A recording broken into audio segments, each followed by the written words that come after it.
এখন সম্প্রচারিত হবে রেডিও তেহরান থেকে আজকের সর্বশেষ বিশ্ব সংবাদ।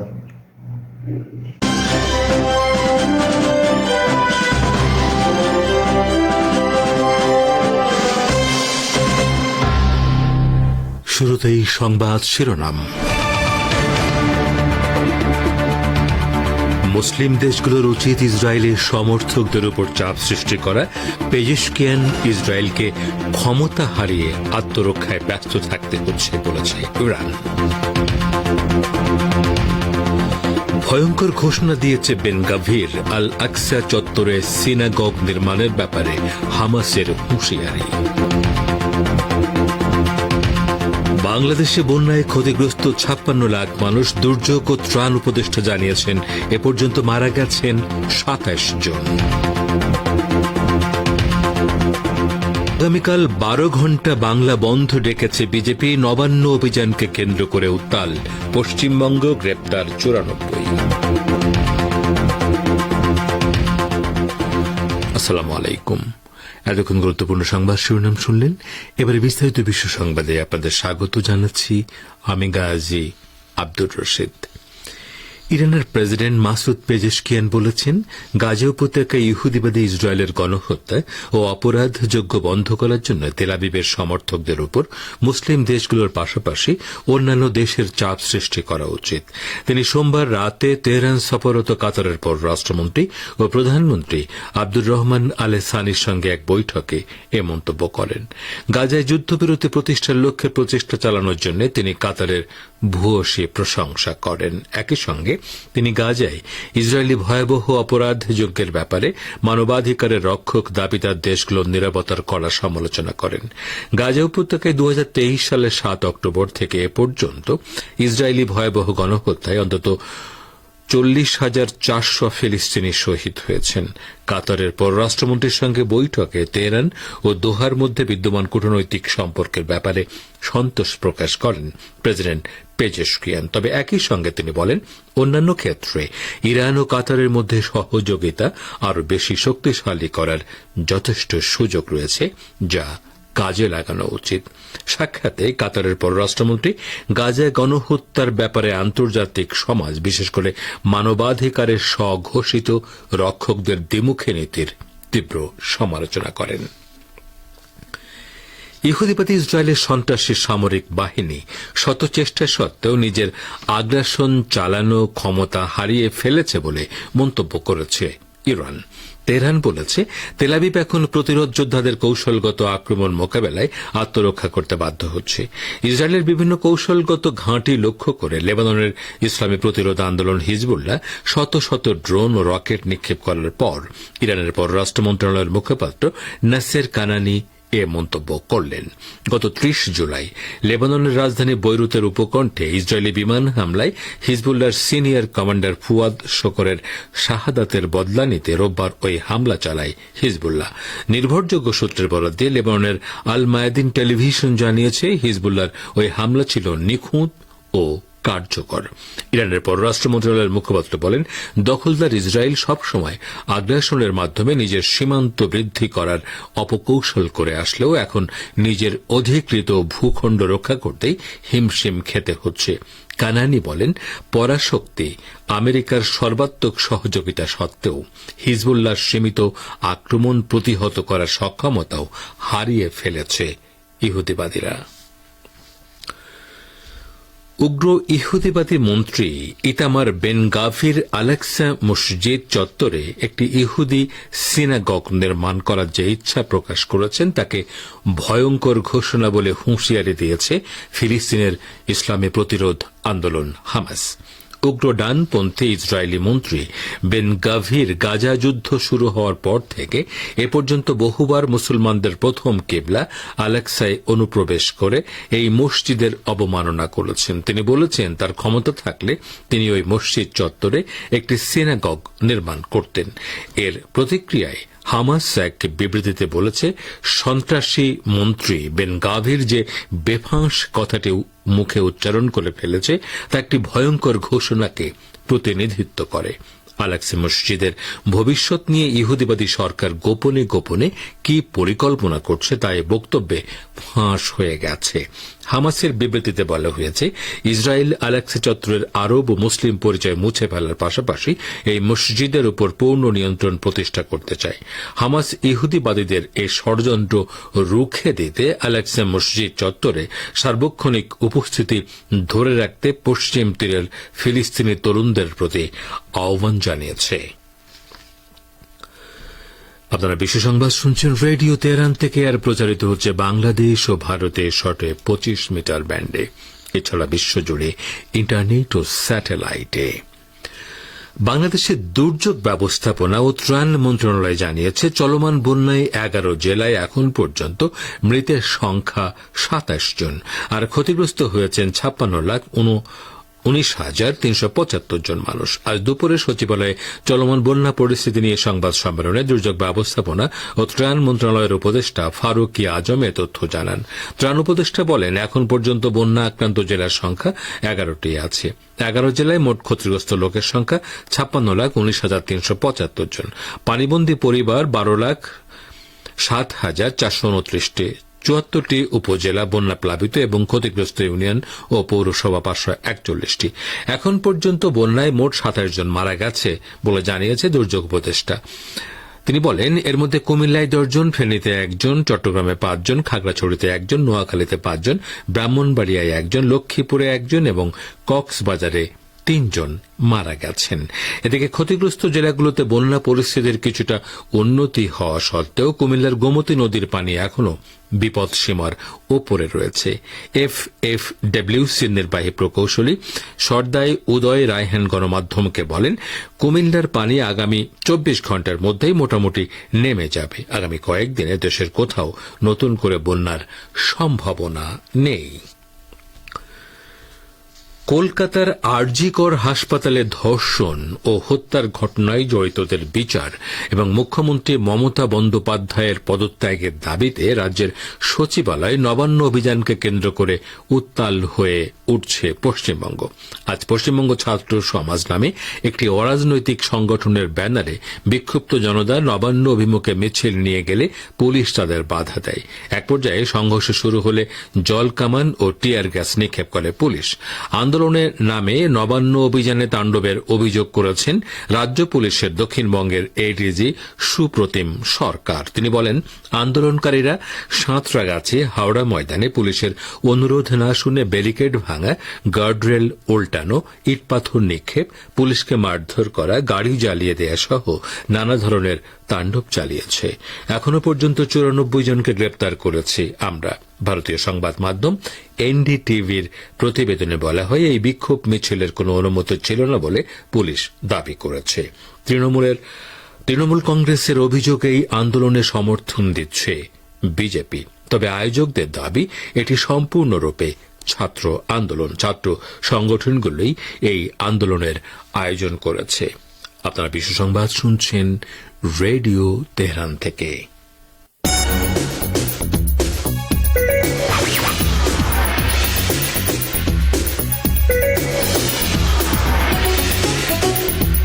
রেডিও তেহরান, খবরের সঙ্গে 24 ঘন্টা। ভিজিট করুন আমাদের ওয়েবসাইট parstoday.ir/dn।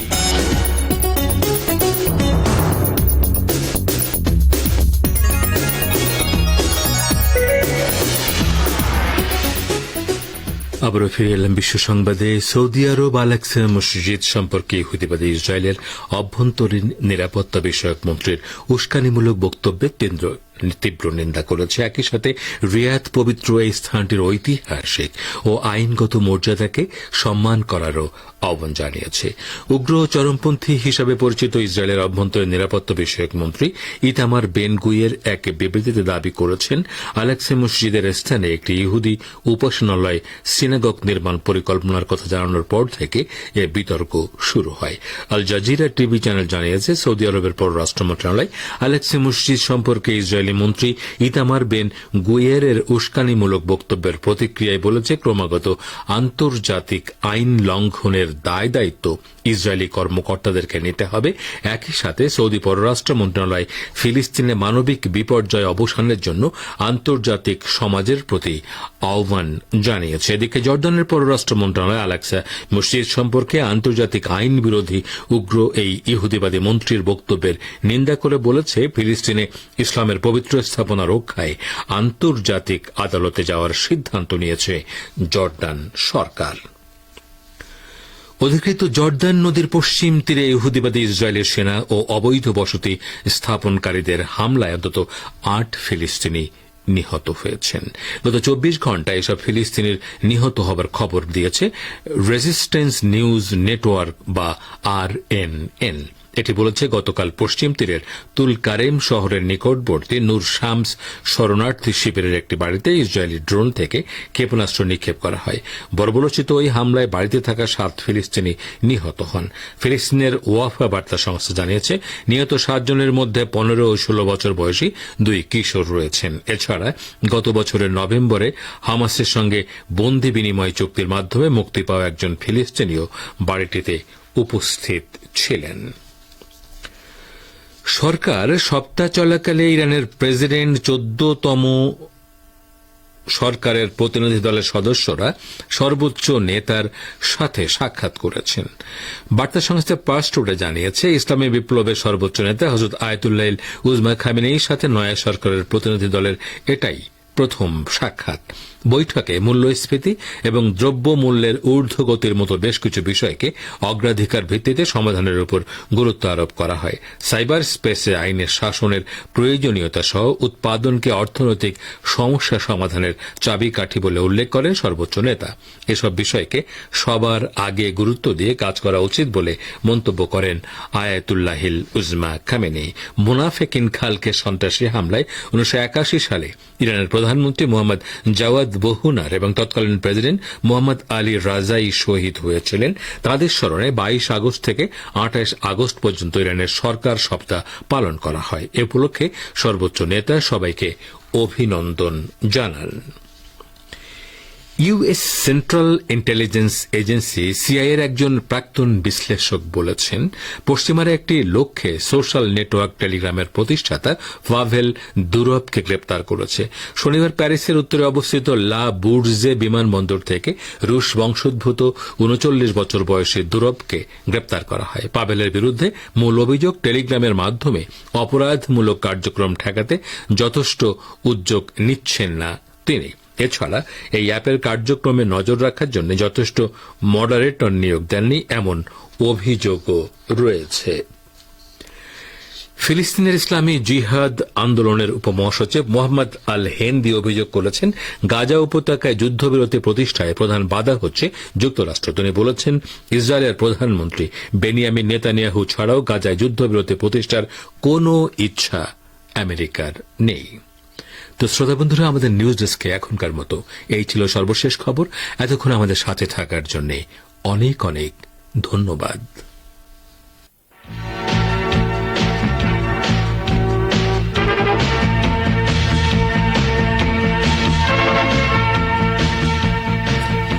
বিশ্ব সংবাদ শুনলেন রেডিও তেহরান থেকে। শ্রোতা বন্ধুরা, এবারে আমন্ত্রণ জানাচ্ছি সংবাদ ভাষ্যের অনুষ্ঠান দৃষ্টিপাতে।